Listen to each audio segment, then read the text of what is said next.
Estimados y estimadas, les saluda nuevamente el doctor Alejandro José Gutiérrez Dávila. En esta ocasión para hablarles de un tema sumamente importante, la teoría de la argumentación constitucional como método de interpretación constitucional de los tribunales constitucionales. Pero antes de iniciar con este interesante tema, déjenme recordarles que se suscriban a mi canal Filosofía del Derecho, doctor Alejandro Gutiérrez, y denle pulgar arriba a este video si les ha gustado para seguir recibiendo contenido relacionado con este tema y otros del derecho constitucional, derecho procesal constitucional, filosofía de la Constitución, etc. Sin más, iniciamos con este interesante tema. Muy bien. El método de la argumentación constitucional, muy importante, la teoría de la argumentación constitucional como método interpretativo de los tribunales constitucionales modernos. Pues bien, tenemos que entender lo siguiente. El Tribunal Constitucional de Control Constitucional Concentrado nace en Austria en el año de 1920 con la postulación del gran jurista Hans Kelsen. Sin embargo, nosotros tenemos que identificar las diferencias entre el antiguo método positivista y el método constitucional y naturalista propio de las constituciones actuales a partir de la Constitución Federal Alemana de 1949. El Tribunal Constitucional Kelseniano, que nace en 1920, nace al amparo de una constitución positivista. El positivismo jurídico, ¿qué es lo que postula? El positivismo jurídico postula que no existe conexión entre derecho y moral, de tal cuenta que la ley está compuesta por normas jurídicas que son fórmulas vacías de contenido moral. Son simples reglas jurídicas compuestas de un supuesto condicional y contingente de hecho y una consecuencia sancionatoria coercitiva de derecho. Y esa norma jurídica es un mandato, una orden que implica una autorización, una prohibición o una orden. Esto es muy importante. Ese es el sentido del positivismo. Te das cuenta entonces que la constitución positivista, la constitución positivista es eminentemente formal, no regula derechos humanos porque niega la conexión entre derecho y moral. La constitución positivista únicamente regula las formas del sistema, establece cómo se conforman los organismos de Estado, cómo se eligen a las autoridades públicas, cuáles son los procedimientos y requisitos para crear la ley, es decir, establece únicamente las formas procedimentales para la organización del Estado, pero no regula un catálogo de derechos humanos porque niega la conexión entre derecho y moral. Esa es la constitución positivista. Y esta constitución positivista, obviamente, que estuvo presente en la primera mitad del siglo XX, llevó a los excesos cometidos en nombre de la ley positiva por el Partido Nacional Socialista Alemán, el Partido Nazi en Alemania y el Partido Fascista en Italia, que provocaron los excesos y las grandes atrocidades como el genocidio del pueblo judío en nombre de una ley positivista. Eso hizo que el mundo repensara el derecho, se reorganizara y se reinstaurara el antiguo paradigma del naturalismo racional práctico ilustrado kantiano, que era quien inspiraba la Constitución de los Estados Unidos de América de 1787 y sus 10 primeras enmiendas, sus Declaración de Derechos o Bill of Rights. Entonces, el naturalismo racional práctico kantiano, ¿qué es lo que postula? El naturalismo racional práctico kantiano postula una conexión entre derecho y moral. Sí hay conexión entre derecho y moral porque la principal fuente del derecho es el ser humano que en ejercicio de su facultad racional se postula principios de autolegislación, es decir, valores ético-morales que se expresan como derechos inherentes a la persona humana. Cada ser humano se postula sus principios de autolegislación, que son sus derechos naturales, y que a la hora de pactar su convivencia con otros, establecen que esos valores éticos morales se conviertan en los valores superiores del país, se convierten en valores éticos jurídicos, de tal cuenta entonces que los derechos humanos pasan a ser la principal y máxima fuente del derecho. Los derechos humanos se convierten en la jerarquía suprema del derecho, pero esos derechos humanos son valores éticos morales porque contienen un contenido moral, son imperativos categóricos, no son imperativos hipotéticos como las simples reglas jurídicas del derecho positivo austriaco, kelseniano, sino que son verdaderos juicios valiosos. Las normas jurídicas en el derecho positivo no tienen juicios de valor, no son juicios valiosos porque no tienen un contenido moral. Al no poseer un contenido de carácter moral, son simples reglas en las cuales se hace o se utiliza un método subsuntivo. La subsunción es el método por excelencia del punitivismo. ¿Y qué es la subsunción como método del punitivismo? La subsunción es aquel método del punitivismo por medio de la cual únicamente se adecua, se califica un hecho y se adecua a las descripciones de una norma jurídica, y si se adecua, entonces se aplica la consecuencia jurídica y punto, sin examinar si esa norma jurídica es justa, es injusta, atenta contra la libertad, atenta contra el bien común. No, no se juzga a la ley, no se juzga a la norma, simplemente la norma es válida por haber sido emitida por el Estado, por el órgano constitucionalmente establecido por el Estado para ser emitida, en este caso por el organismo legislativo, el Parlamento.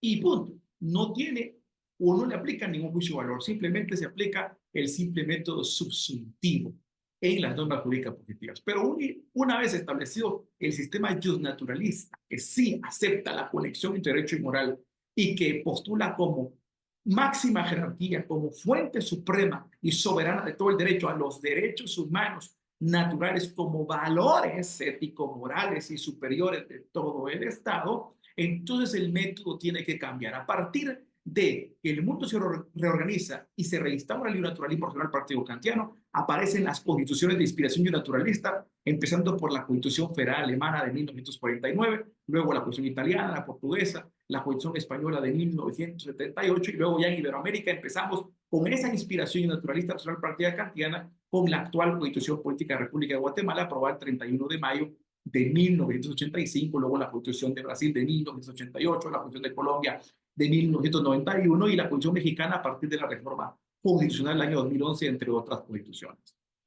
Entonces, estas constituciones son de inspiración de un naturalista racional partido kantiano y por lo tanto contienen un catálogo de derechos humanos en calidad de derechos naturales, y estos derechos humanos, por ser valores ético-morales elevados a la categoría de valores ético-jurídicos ya como reglas generales de legitimación de todo el ordenamiento jurídico del país, ahora esos derechos humanos tienen un contenido moral y tienen juicios de valor, poseen juicios de valor porque tienen un contenido moral. De tal cuenta entonces que la ley ahora ya no únicamente puede aplicarse mediante el simple método subsuntivo, porque la ley, para que sea válida en estos ordenamientos constitucionales, en estos estados constitucionales de derecho de inspiración y naturalista del partido kantiano, en donde existe conexión entre derecho y moral, y a raíz de eso los derechos humanos como derechos naturales en su calidad de valores éticos jurídicos se convierten en la principal y máxima fuente del ordenamiento jurídico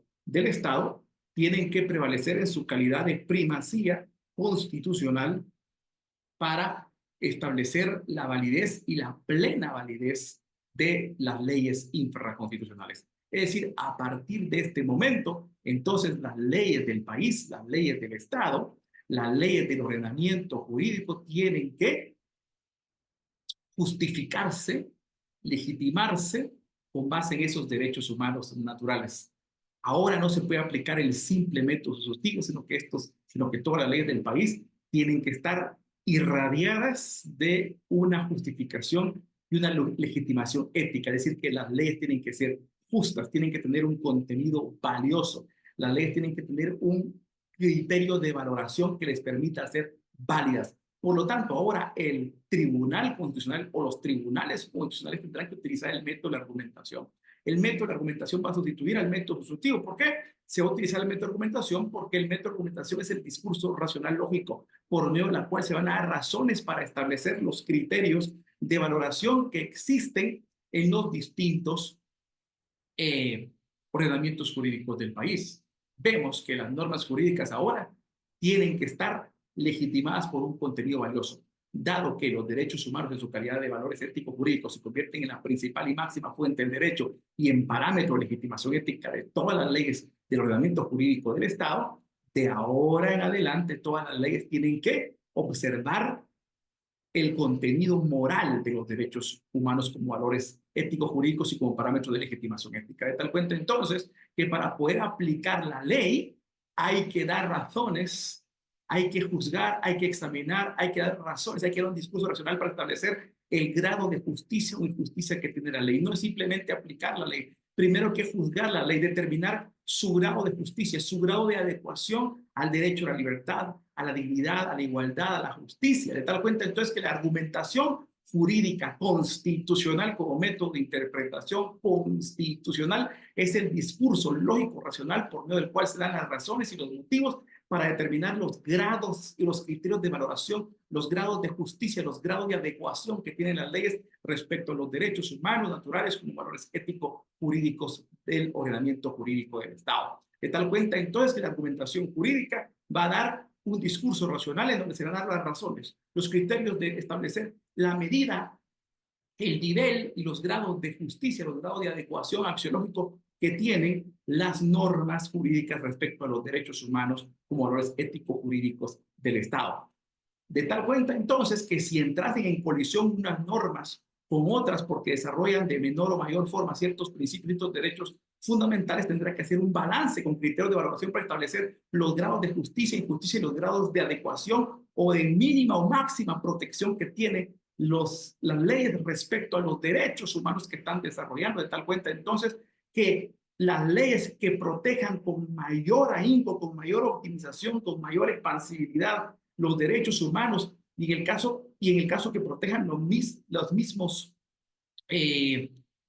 grados valorativos, pero de distintos derechos humanos, hay que establecer entonces los grados de los alcances de la máxima protección de los derechos humanos a fin de procurar la máxima justicia en general en todo el Estado. Y esa es la argumentación constitucional, es dar las razones, dar los motivos para explicar los criterios de evaluación, los criterios de justicia y de máxima adecuación de las leyes a los derechos humanos como valores éticos jurídicos del país. Ese es el método de argumentación constitucional que deben utilizar como método de interpretación constitucional los tribunales constitucionales para resolver los casos, los procesos constitucionales, para juzgar las leyes y para determinar la adecuación de las leyes a los derechos humanos como derechos naturales, como valores éticos jurídicos superior del país y como máxima fuente del derecho, como suprema norma jurídica, como suprema fuente del derecho y como parámetro de legitimación ético de todo el ordenamiento jurídico del Estado. Esa es la argumentación constitucional como método interpretativo de los tribunales constitucionales. Con esto hemos terminado este video. Si les ha gustado este tema, les recuerdo que se suscriban a mi canal Filosofía del Derecho, Dr. Alejandro Gutiérrez, y denle pulgar arriba si les ha gustado este video para seguir haciendo notificaciones relacionadas con este contenido y otros temas del derecho constitucional, el derecho procesal constitucional, filosofía de la Constitución, filosofía del derecho, etc. Así que fue un gusto compartirles. Saludos a todas y a todos.